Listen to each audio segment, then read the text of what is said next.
Muy buenas noches. Vamos a tratar los últimos temas vistos en el capítulo 13 y 14 de los últimos capítulos que se están desarrollando en el curso de Historia de Guatemala. Con estos dos capítulos culminamos en donde vamos a seguir viendo la historia de Guatemala, qué fue lo que siguió después de todo lo que ha acontecido en el transcurso de la guerra. Entonces el capítulo 13 tiene como título Una Guatemala, el país donde las potencias jugaron una chamusca.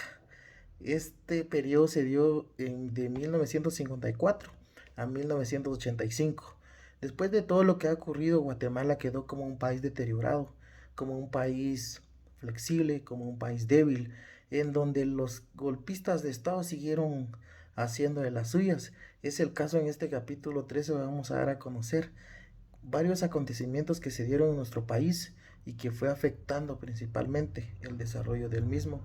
Se dice que después de que Guatemala ha sufrido mucho conflicto con las guerras, los soldados, la adquisición de armas, fue deteriorando mucho el recurso de Guatemala porque más se invertía en adquirir mucho armamento para seguir combatiendo o para seguir en la guerra.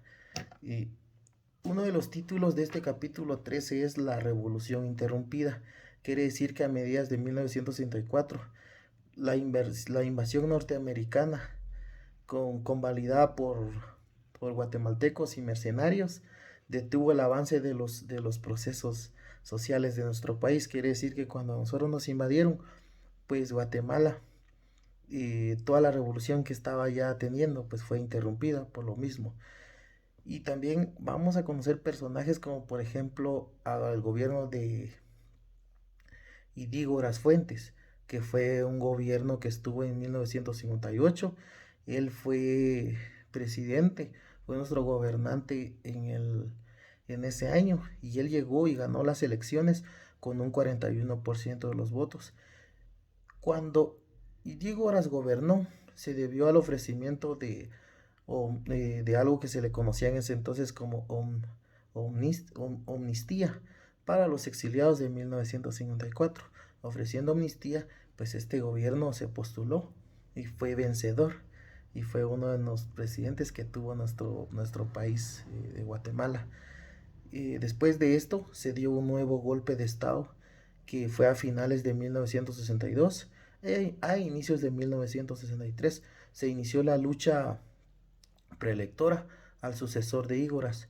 El temor de que triunfara el doctor Juan José Arévalo era uno de los candidatos que se tenía temor a que él gobernara nuestro país, y ese era el temor, pero como se dio un golpe de Estado, pues los gobernantes fueron cambiando debidamente y simultáneamente después de esos golpes. Después de esto se dio un pequeño paréntesis en donde se menciona un personaje muy peculiar, Peralta Zurdia.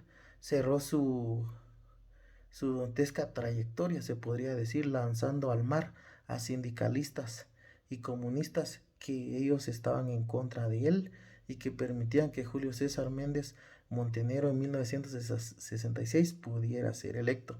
Entonces este pequeño paréntesis llama mucho la atención porque lanzaron al mar, o sea, asesinaron a varias personas. En total fueron 28 sindicalistas y también comunistas, que obviamente ellos estaban muchas veces en contra de lo que ellos hacían, de las dictaduras que ellos tenían. Entonces por eso ellos decidieron sacarlos del camino para que no tuviesen ningún problema en su recorrido o en su proceso de gobierno. Entonces después de eso hay algo una parte muy crítica, se podría decir, porque en este título se hace mención a la era del Chacal. ¿Qué quiere decir la era del Chacal? Dice que las elecciones de 1977 marcaron el rechazo a la población. El general Carlos Manuel Arana Osorio, él se distinguía bastante por la manera salvaje de aislar a la población civil y la influencia de formar la guerrilla. El mismo fue de que este personaje de Carlos Manuel Arana, por lo salvaje que era al momento de tratar a los civiles, al momento de tratar a los ciudadanos, fue que a él se le asignó ese apodo como el Chacal por las agresiones y por lo brusco que él era en el periodo de las elecciones de 1970, en donde fue que marcaron el rechazo de la población general a Carlos Manuel Arana. Después de esto, vamos a conocer un título también que se llama, que llama mucho la atención, que es Guatemala tiembla. Y en este periodo Guatemala se podría decir que se empezó a deteriorar, la democracia cristiana eh, y el Partido de la Revolución empezaron a conformar el Frente Nacional Opositor, que ganó las elecciones José Efraín Ríos Montt. Entonces ahí aparece un personaje muy peculiar que en nuestros tiempos la mayoría de nosotros conocemos la historia de Efraín Ríos Montt, que él fue nuestro, nuestro, nuestro presidente. De acá empieza el periodo en donde se mencionan a personajes que en la actualidad todavía conocemos, que muchos de nosotros hemos conocido por todo lo que hicieron, por todos los desgoces que hicieron dentro de nuestro país. Y acá es en donde nosotros empezamos a conocer el primer nombre, que es José Efraín Ríos Montt, que él fue un dictador, era militar, él era de esos personajes que le gustaba tener a Guatemala opresionado, oprimido, y por eso el título de este capítulo es Guatemala tiembla, y en donde nos aparece el primer nombre resaltado, que es Efraín Ríos Montt. Después nos aparece un personaje al cual le pusieron por apodo, se podría decir, el Indio Lucas. ¿Quién fue el Indio Lucas? En 1978 la consigna fue Lucas y Poncho. Quiere decir que ellos se postularon y esa fue la consigna de Lucas, el personaje, y Poncho. Binomio escogido por el ejército y demás sectores donde para sustituir a tuvo que haber un movimiento grande y contingente de indígenas. Quiere decir que ese movimiento postuló al Indio Lucas a que él fuera parte de nuestros gobernantes aquí en Guatemala, y para suceder a Launel García, que en ese entonces era un personaje muy conocido que estaba en el poder. Luego, después de eso, viene un título que se le conoce como Río de Sangre. En esta parte se titula así porque se, se Lucas llevó, el indio Lucas llevó a terminar el acostumbrado fraude electoral. Quiere decir que él ya no aceptaba que hubiesen fraudes en las elecciones, y cuando el nuevo presidente, el general Aníbal Guevara, preparaba el gobierno, dispusieron a Lucas y entregaron al poder encabezado por Efraín Ríos Montt. Quiere decir que cuando este personaje, Aníbal Guevara, preparaba su gobierno, depusieron a Lucas. Quiere decir que lo quitaron. Él ya no era en ese entonces nuestro gobernante. Y gracias a quién fue este movimiento, por eso se le conoce Río de Sangre. Gracias a quién fue, porque vuelve a aparecer nuevamente el dictador Efraín Ríos Montt. Entonces Efraín Ríos Montt fue uno de los gobernantes que nos aparece en muchas ocasiones en estos temas del capítulo 13, y también este título es Río de Sangre porque ahí hubieron muchos conflictos, hubieron muchos enfrentamientos en donde los opositores, en donde los que se oponían a esas dictaduras, pues ellos simplemente eran eliminados, simplemente no se les permitía que ellos pudieran opinar, que ellos pudieran ser partícipe de ese proceso, y simplemente en Guatemala lo hacían todo por dictadura. Por eso este título es muy controversial, se podría decir de que es muy influyente porque se titula El Río de Sangre, que aconteció acá que eso aconteció en nuestro país. Ahora vamos a conocer el capítulo número 14, en donde nos habla de la apertura democrática, oportunidades desperdiciadas, fin de la guerra, el país que aún espera.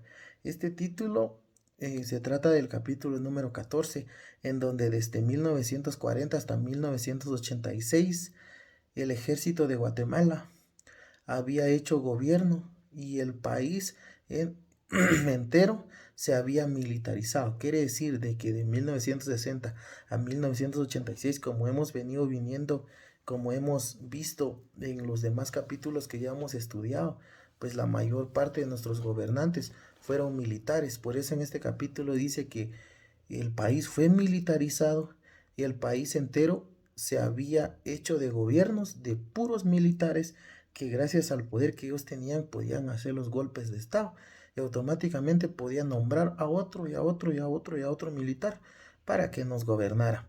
En 1984 se realizaron elecciones para conformar una Asamblea Nacional Constituyente y un año después la asamblea que predeció por Jorge Serrano Elías se realizaron las elecciones en donde ganó el periodista Jorge Carpio,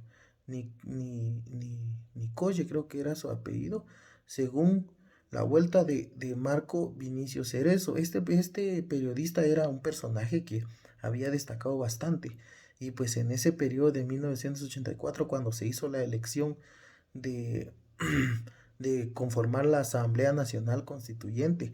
Después de haber conformado esa asamblea, pues fue electo como presidente el periodista Jorge Carpio Nicol, creo que es el apellido de este periodista, que, que fue que fue también uno de nuestros gobernantes en el periodo de 1984. Luego viene un título muy llamativo que es La Estrella Blanca, en donde se habla de un personaje, Vinicio Cerezo, donde fue investido como con la bandera. Él en este entonces, Vinicio Cerezo, fue nuestro presidente. Él se invistió con la bandera presidencial en el Estadio Mateo Flores el 14 de enero de 1986 por el presidente del Congreso Nacional, Alfonso Cabrera Hidalgo. Por eso este título es La Estrella Blanca. ¿Por qué? Porque a Vinicio Cerezo lo invistieron como nuestro presidente con la bandera presidencial en el Estadio Mateo Flores. Esto fue el 14 de enero de 1986. ¿Y quién lo invistió? Pues el presidente del Congreso Nacional, Alfonso Cabrero Hidalgo, que era en ese entonces. Y también el siguiente título nos habla de algo en donde hace mención a otro personaje, Jorge Serrano Elías, pero este se, se, se titula como el Serranazo, a la farsa del triunfo de 1990. Al no alcanzar Jorge Carpio la mayoría absoluta de la primera vuelta, fue derrotado por Serrano y Espinosa Salguero. Eso quiere decir, por eso lo titularon como el Serranazo, fue en donde Serrano ganó la presidencia, porque Jorge Carpio no fue rival. Ese es otro personaje que aparece en donde habían elecciones, en donde Jorge Carpio no pudo competir y Serrano Elías fue el electo presidente en ese periodo de 1990. Luego viene un título muy importante en donde vamos a conocer un personaje que todos conocemos, que todos hemos leído, que todos hemos escuchado acerca de ese personaje, como lo es el título de Empresarios. En este caso, los neoliberales, o sea, los empresarios, empezaron a analizar y dijeron, nosotros ahora necesitamos poner a alguien en el poder. Y esto sucedió en 1996, representó la llegada de los empresarios, pues el partido PAN ganó el estrecho del margen al frente del republicano FRG. En ese entonces quería volver a postularse como presidente el personaje Efraín Ríos Montt, como lo hemos visto en el capítulo anterior.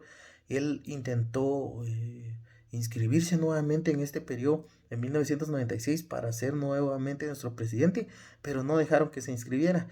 Entonces salió al frente y decidieron lanzar la candidatura a estos empresarios al licenciado Alfonso Portillo. En este capítulo aparece este expresidenciable que estuvo en nuestro país, el licenciado Alfonso Portillo. Entonces, ¿desde dónde tuvo inicios Alfonso Portillo?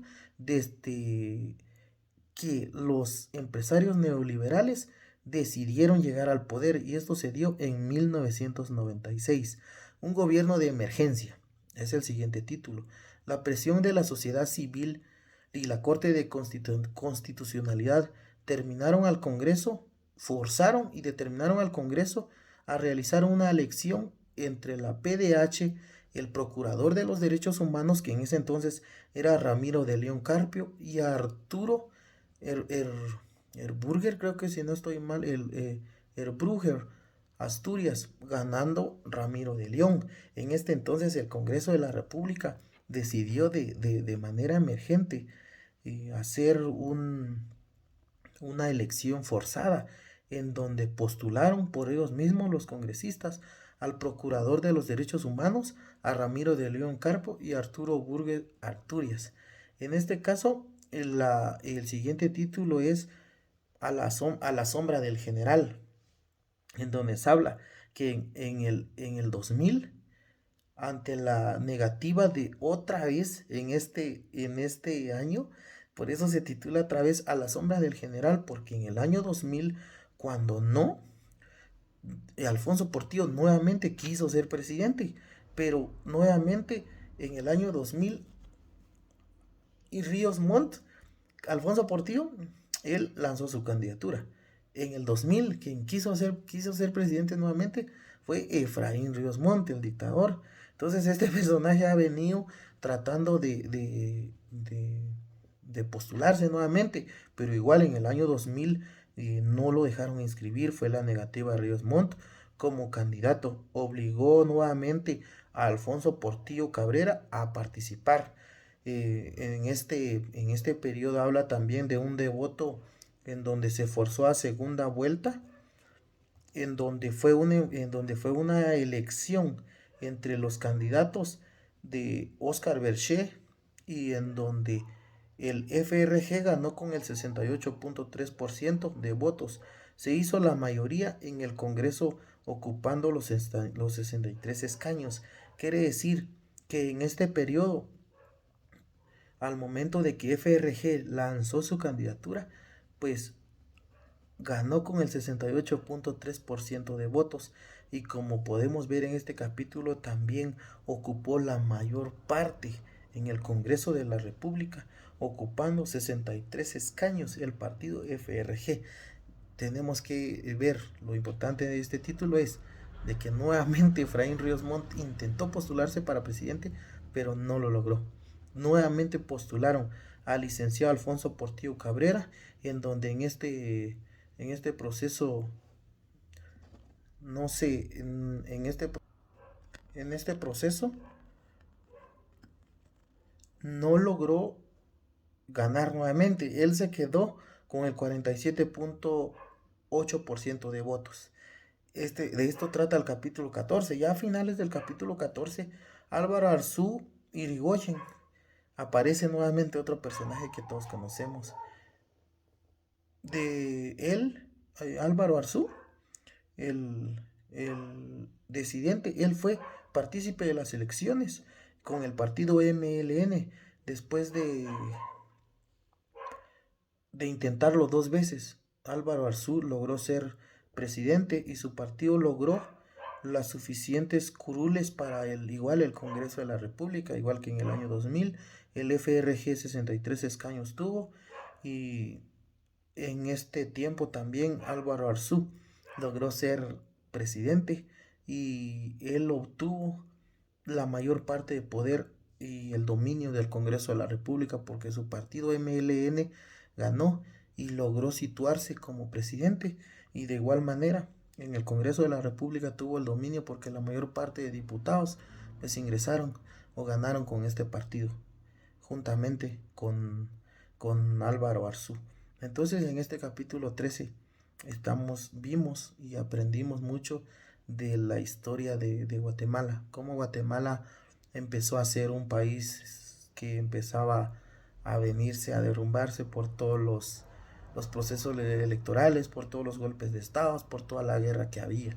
Pero igual conocimos a muchos personajes que en nuestra actualidad aún de nosotros escuchamos, conocemos la historia, como lo que es el presidenciable Efraín Ríos Montt, y también conocimos a un personaje desde donde empezaron los inicios de el licenciado Alfonso Portillo.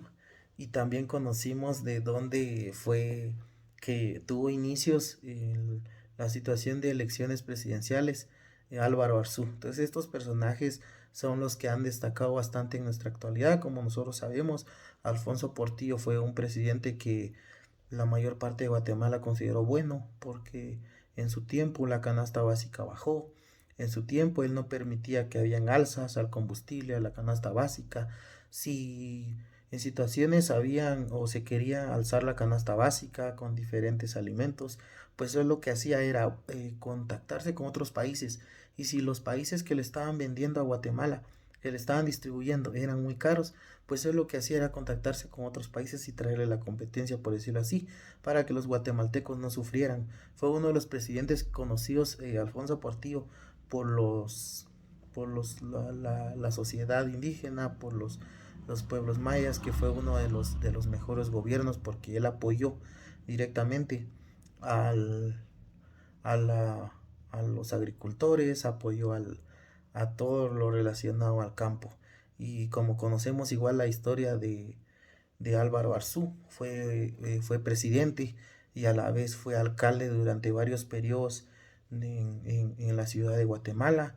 Él es el exalcalde, se podría decir, de, de Quiñones, que está en la actualidad. Él ocupó el cargo porque Álvaro Arzú, como todos saben, él falleció. Y cuando falleció, pues su primer concejal fue nombrado como alcalde de la ciudad capital. Igual el alcalde Quiñones ahorita lanzó su candidatura nuevamente y volvió a ganar. Entonces todos sabemos la historia igual de Efraín Ríos Montt, que Efraín Ríos Montt fue presidente de Guatemala, pero era dictador, era militar. Igual sabemos la historia de que sus descendientes, una de sus hijas, Suri Ríos Montt, ella intentó ser presidente, pero no dejaron, igual como sucedió como Efraín Ríos Montt, no dejaban que se inscribiera y le empezaban procesos para que ella no pueda ser presidenciable de nuestro país. Este curso fue de mucha importancia, este curso es muy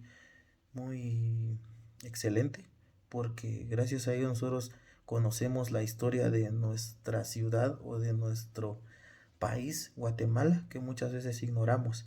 Pero gracias a este curso nosotros hemos conocido, hemos aprendido gran parte de nuestra historia y que muchas veces nosotros desconocemos. Esperamos que igual se puedan tomar las consideraciones necesarias de que la historia es muy importante, de que la historia se tiene que dar en todos los niveles para que así nosotros vengamos aprendiendo y vengamos desarrollándonos en historia desde nuestros primeros procesos educativos, para que al momento en que estemos ya en un alto, ya al nivel universitario, nosotros ya tengamos esa base, nosotros ya sepamos parte de la historia de nuestra Guatemala y eso va a venir a fortalecer más en nuestro nivel académico y para fortalecer nuestra historia de nuestra propia nación.